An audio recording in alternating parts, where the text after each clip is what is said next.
Welcome to the Andy Stanley Leadership Podcast Reverb, a conversation designed to help leaders go even further faster by digging deeper into this month's topic. I'm your host, Susie Gray.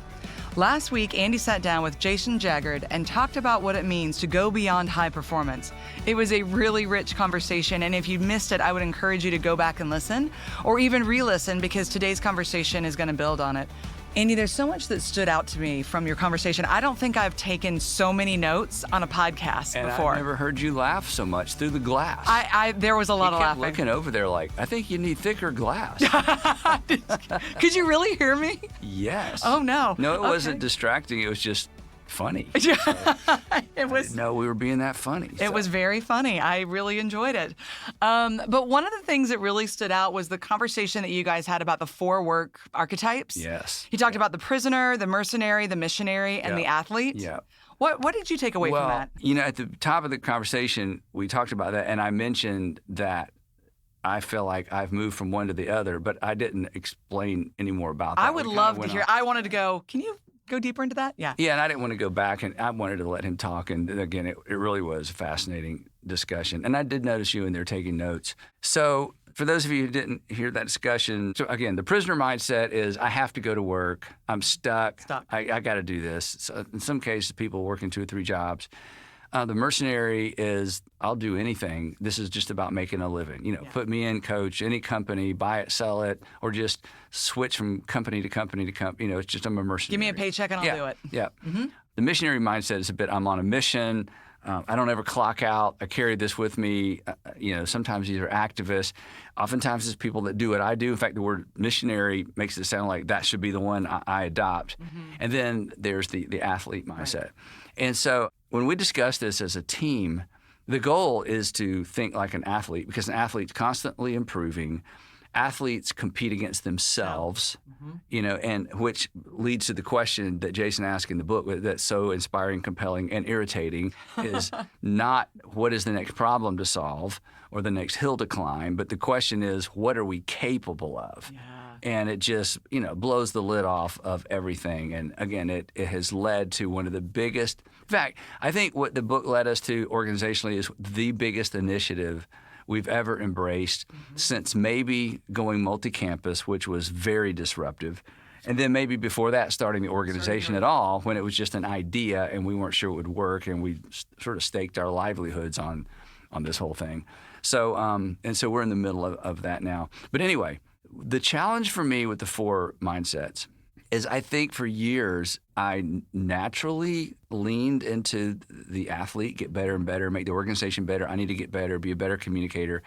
But when I read the book with our team at this season of my life, I realized, Andy, I think you've slipped back into the missionary way of thinking, which is we have a cause, we're accomplishing something important, and I've allowed the model of our organization to maybe begin to slip into the place where the mission should be. And we're using the word mission in 2 different ways, because you can commit to the model and lose sight of the ultimate, and then you quit improving. You don't quit leading, but you quit asking the bigger question, what could be and should be? What could be and should be? Or that's sort of my version of what are we capable of? Right. Or what does the world need, and are we capable of addressing something that the world needs? So it's very convicting and irritating and disturbing, and it made me discontent in all the best kind of ways. And then when our group discussed it, and we kind of took the lid off and looked beyond of what are the problems we're currently solving, what are our current challenges, you know, we decided, hey, here's what we think we're capable of. Let's go for it. Let's go swing for the fences, yeah. Yeah, swing for the fences. And, you know, when you start having that conversation, it is disruptive. It gets you out of the whirlwind of the here and now, because if you just stay in the whirlwind of, you know, here's another Thursday and here's another weekend, another service. You never ask that question. You never ask it. Well, even if you ask it, it's like you move on to the next chapter of the next book and, you know, put that one away and let's read the next book. So it really had a significant impact on our organization and on me as I think about this season, because in some ways, I never disengaged, but I have certainly fully engaged with this next iteration of what we're doing. So that's a long answer to the question. And I think that's the value of the book.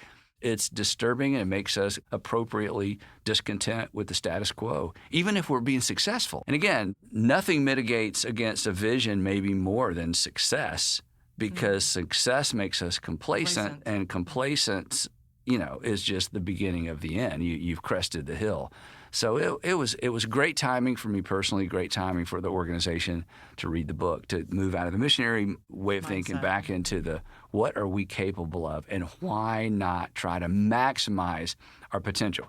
And everybody listening who has kids, when you look at your children, this is how you think, isn't it? Always. We want our kids to maximize our potential. We think we know what they're capable of. Half of parenting is getting them to believe, to see it, yeah. Getting them to see what they're capable of and to reach for it and not settle for.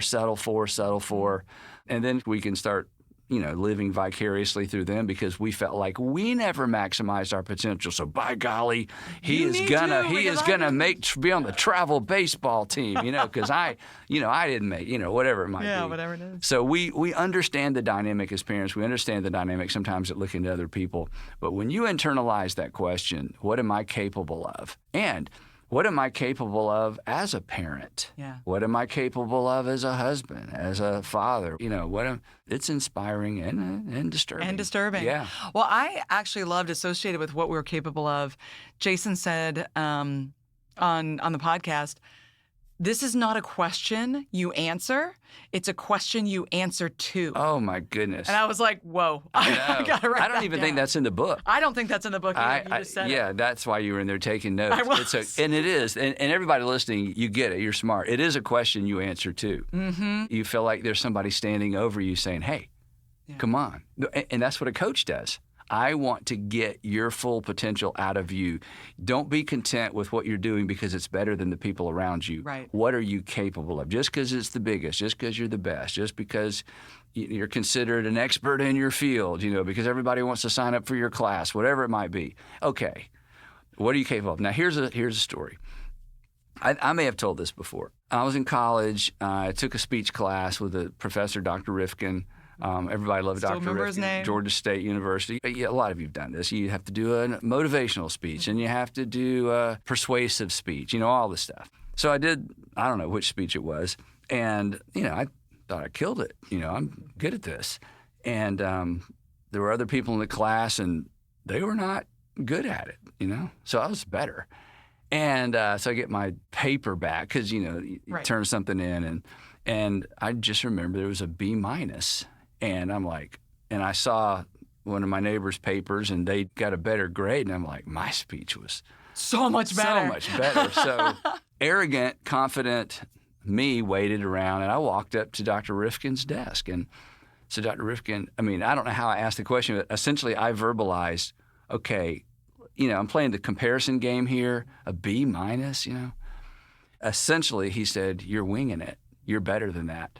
I'm like, oh, and see, what else do I remember from Georgia State University? Virtually nothing. But this moment, he called my bluff. Mm-hmm. He's like, I'm not grading you against the other people in the class. I'm grading you against what I think your potential is. I will never forget that moment. And he called me out. So again, it's not a question we answer, it's a question we answer to. That's right. Am I doing what I'm capable of? Am I doing my best, or am I just looking around doing better than the people around me? And there's a flip side. There are always going to be people, and this is because of my personality. I struggle with this. As an Enneagram 1, I don't want to ever try something I can't be great at. There's so much fear. And I watch my kids who are not Enneagram 1s try everything. And I was just always amazed. I would get nervous on their behalf when they would try something new. Like, what? But what if I don't know that you can, I don't know that you can be great at this. Why are you trying? Exactly, which is just terrible parenting, And I would clamp down. Cassandra, she didn't let me do that. But that was my internal fear. But anyway, so the flip side is, depending on your personality, when you realize, okay, I can't be the best at something, somebody's always going to be better than me, so why try? This question calls you out of that as well. Definitely. Hey, no, I'm not asking you what are you capable of compared to anybody else. What are you capable of? Because human nature, when we are maximizing our potential, there is energy, there's internal inspiration, there's internal motivation. And again, we don't know what we're capable of until we ask the question. So again, we have to be careful when it comes to the comparison game. The comparison game can motivate me to coast because, well, look, we're killing it. We're better than. The comparison game can cause me to allow other people's success to shut me down or to cause me not to even try or not to try to maximize my potential because, oh, well, whatever. So this question, it's for everybody. And one of the things he said that was so interesting is that they chose the title of the book, Beyond High Performance. He said, because everybody in marketplace world, which is who the book is written for, they all kind of think they're high performers. Right. So they had to title it not How to Be a High Performer. It's like, oh, I don't need to read that. That's you right. know, I'm a high performer. No, it's Beyond High Performance. Again, the question is, what are you capable of? Yeah, I loved also in that part of the conversation, he talked about always rest but never coast. Yeah. It goes exactly to what you were saying. It's like, and I think, is it in the book, whenever you're coasting, remember, you can only coast downhill. Downhill. Yeah. You can coast for momentarily, you can coast uphill, but if you're coasting, just remember, the direction you're you're not going. plateaued. You are coasting downhill. So, Well, one of the other areas, I don't know if we talked about it on the podcast or it was from the book, but he says that some leaders only look like they're growing, that they're like, oh yeah, I'm growing. I have a growth mindset. He said some leaders only look like they are. And he calls this idea a false growth mindset. yeah. It looks good on the surface, like faux leather. But when you get close, it's really, really hollow. What do you think the difference looks like in leadership? Well, I think one of the things he said in this regard, or I think it's related to this, he talked about not simply being the expert and the teacher, but being the learner. And if we're not learning, if we're not actively learning, and I loved what he said about modeling learning. Oh, modeling learning. Don't just model teaching, model learning. I think that's the growth mindset. The growth mindset is I'm still curious. I'm not bothered too much when I realize I'm wrong, because when I realize I'm wrong, then I'm not wrong anymore. And that's progress and that's growth. The person that resists ideas contrary to what they've always believed, they're basically, oftentimes we're defending being wrong. Nobody wants to be wrong, but oh my goodness, being right sounds, to discover I'm wrong is threatening, so I'm just going to defend current reality. So again, the whole idea of staying curious, as we talk about on the podcast sometimes, start with wow, not how, in terms of listening to our children, listening to people in the marketplace, listening to people we work with. So yeah, the fake growth mindset is the one that I'm always teaching and let's read a book together. But if I'm not learning and if I'm not willing to let the people around me know I'm still learning and that I'm still discovering I'm wrong, I'm not modeling learning and you're not a learning organization. And as I said when I was with Jason, from the very beginning, we decided we want to be a learning organization. We are going to bring in authors. Back then, we just had to bring in the books because we couldn't afford to bring in the authors. We're bringing in the books and let the experts challenge us. And, now we're at the place where we're able to bring in the authors and the books because we want our, folks in our organization to be learners. That's learning and growth go together. And the ability to say we're wrong, the ability to say that other organization's doing it better than us. We need to quit this and do what they're doing.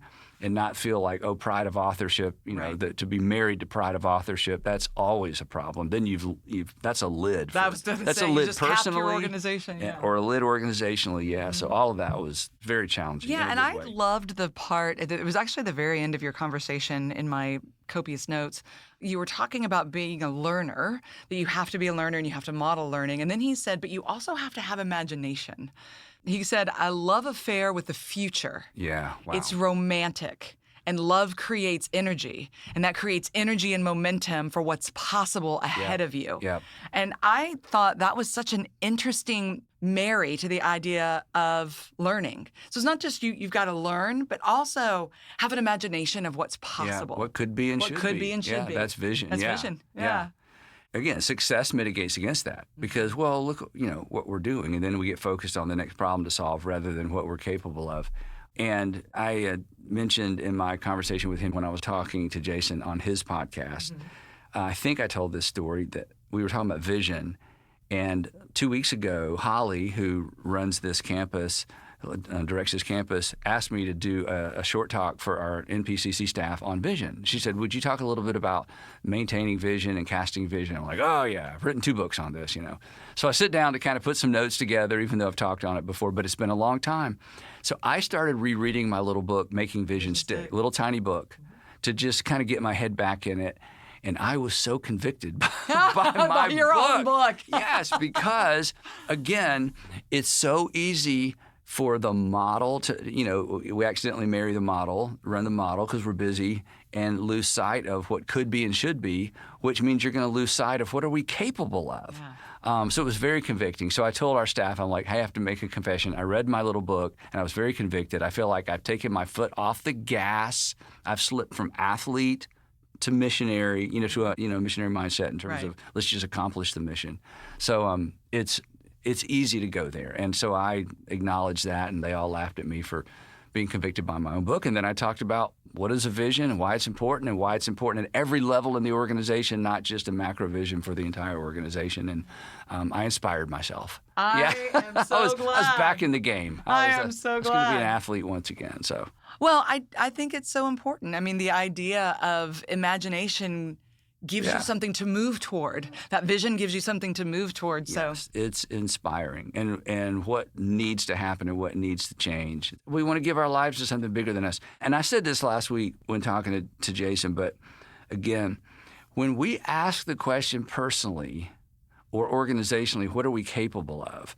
And then we shoot for what we're capable of, we make people better. We potentially make the world better, because we're addressing something that needs to be done that we feel like we have the capability to do. And in most cases, whether it's marketplace or nonprofit, it doesn't just positively impact the people who are a part of accomplishing something we're capable of. It impacts the end user, whether the end user is a service that we're providing or a gift that we're providing to a community. Everybody wins when we begin to ask that question and answer it, and then have the courage to engage. And it's disruptive to engage with an answer to that question, because when you ask, what am I capable of, all of a sudden I'm challenged to do things differently or to do something we haven't been doing, which is disruptive. But, change is always disruptive. So. Well, and I think what you said is important. It's not just having the vision and asking that question, but it's also having the courage to move into it. Right. Because sometimes it's risky. Yeah. Well, what we decided to pursue recently. Yeah, I mean, we had to step back and say, here's what we're capable of, but we can't afford it. Yeah. So we got to step back and raise a bunch of money in order to accomplish what we feel like we're capable of. And it was disruptive in all the best kinds of ways. And then when we began to cast this vision to our entire organization, to our congregations, they stepped up like, it's about time. We want to do something big. You just haven't asked us. Yeah. And I'm like, again, I wasn't applying some of the things that I've taught for years, but here we go. So, well, to end on the Helen Keller quote, I love what Jason mentioned. Life is either a daring adventure or it's nothing. Watching you in this last year and a half choose a daring adventure and bringing the whole organization along has been very inspiring. So I'm glad you asked what we're capable of. Yeah, well, you've been a big part of that, and it's going to be interesting to see what happens, and it's a lot of it's already happening. Here we go. So we'll see. Yeah, very exciting. To be continued. To be continued. Yeah. Well, what a great couple of conversations about this Beyond High Performance material. Andy, thank you for the conversation, and thanks to you for listening to this episode of Reverb. If you found it helpful, be sure to leave a review or pass it along to another leader.